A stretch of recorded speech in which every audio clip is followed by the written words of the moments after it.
I'm Michael Sanders, currently living in Eagle River, Alaska. Currently have served almost 24 years in the United States Air Force. I'm getting ready to retire this 1st of September of 2012. I've had many assignments where I've gone quite a bit of traveling. I've actually started off like every other Air Force veteran at Lackland Air Force Base, made my way over to Germany. From Germany went back to Colorado, then to Florida, and in Florida actually deployed over to Saudi Arabia during Operation Southern Watch, Desert Focus and Desert Strike. Came back and moved up to Washington, D.C., where I worked for DIA, and actually worked at the Pentagon for a year. And from there moved over to Texas as a squadron superintendent for a flying squadron. And from there moved over to Portland, Oregon, where I taught Air Force ROTC at the University of Portland, which is probably the best assignment I've ever had, teaching cadets to be able to be lieutenants in the Air Force, helping those folks learn to lead. And from there, had cancer and moved over to Scott Air Force Base, where I was taken care of very well. And my last assignment now in Alaska, which has been a very good treat. Been able to see the northern lights and all kind of cool little animals. So that's where I'm at right now. My training for the Sea to Shining Sea ride has really started a long time ago, just not realizing what it was going to lead to. At 16 years of age, I became a runner, running cross country and track in high school. As a skinny little kid, first run actually I went out and threw up after 2 miles. So from there I just went to college and actually ran cross country and track there. Not as one of the best guys, but certainly recognized that it helped me in my fitness levels, and I was very competitive, but was never one of those Division I kind of track runners. From there, you know, I actually have been competing from that point on throughout many different age groups. So as I continued to progress post-college, I actually went through a time where I kind of gave up a little bit, didn't want to do any more training. But within about 2 years, I got that hunger again to be out and compete. So I started with the age group running again, and it's just progressed as it's continued. A couple of things that I have done, you know, that I enjoy doing that have helped me get to this particular level where I'm at right now is doing some hiking and just any type of adventurous type activity.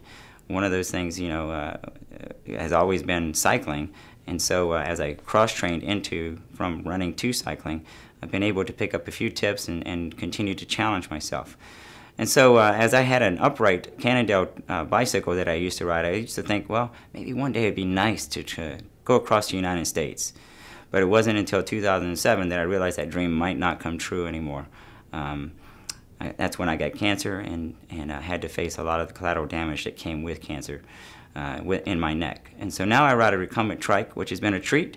There's been some stories about recumbent trikes as to, you know, really are they one of those things that a disabled person should be doing or something, but it's something I enjoy. I find my neck position sits very well in it, and I don't have to strain as I do a stand-up type of cycle, which is the two-wheel bicycle.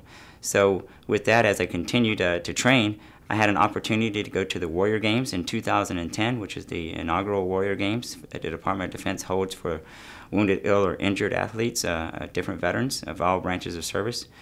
I was treated to a gold medal in the recumbent trike, and then from there I actually had an opportunity again to close out my career as I'm retiring this year.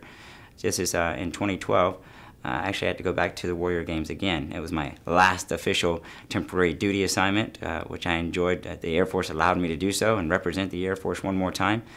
So I was able to go out and ride the recumbent trike again, and particularly this time around I was able to work with my coach, who was able to ride with us as well, and we both tied for the silver medal. And then I was able to run the 1,500-meter run in the open division and test myself as almost a 50-year-old guy this year, and test myself against those 25-year-old kids that are still suffering from certain diseases and certain injuries that they've gone through. Managed to get a bronze medal out of that, and that's kind of set me up to where I'm at right now.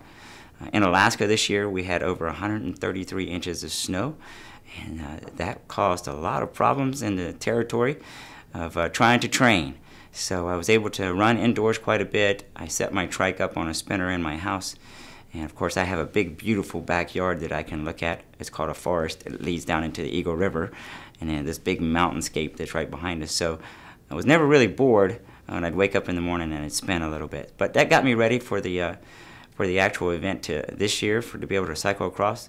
I'm not totally in the best of shape, but I am with what God has given me.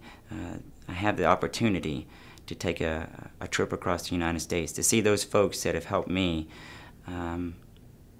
stay encouraged, see those folks that are kind of showing us love and support. And so I'm looking forward to be able to return that favor by being grateful and thankful, and meeting the people that I've defended over the last almost 24 years. I'd like to take this opportunity right now, because riding across the United States is no easy feat. You've got to have a lot of support and a lot of staff and a lot of sponsors. And World T.E.A.M Sports has really come through for us. I was so excited the first time I heard about this in 2010, and a friend of mine named Mark Esposito actually got to ride. And he encouraged me to be able to do a feat like this as well. And so, I contacted World T.E.A.M Sports and spoke to Van, and said I'd like to put my name in the hat, and was selected. And I was so thankful that they came through for us. And all the sponsors that are helping us get across the country, what a treat it is, what a blessing that we have somebody or some people that are willing to help us get along, take care of us, feed us and bed us down, and make sure that we're okay, because we all have some type of something that we're going through. And without those sponsors and without World T.E.A.M Sports, I don't think we'd be able to make it across on our own. So I'd just like to take that opportunity and just say thank you.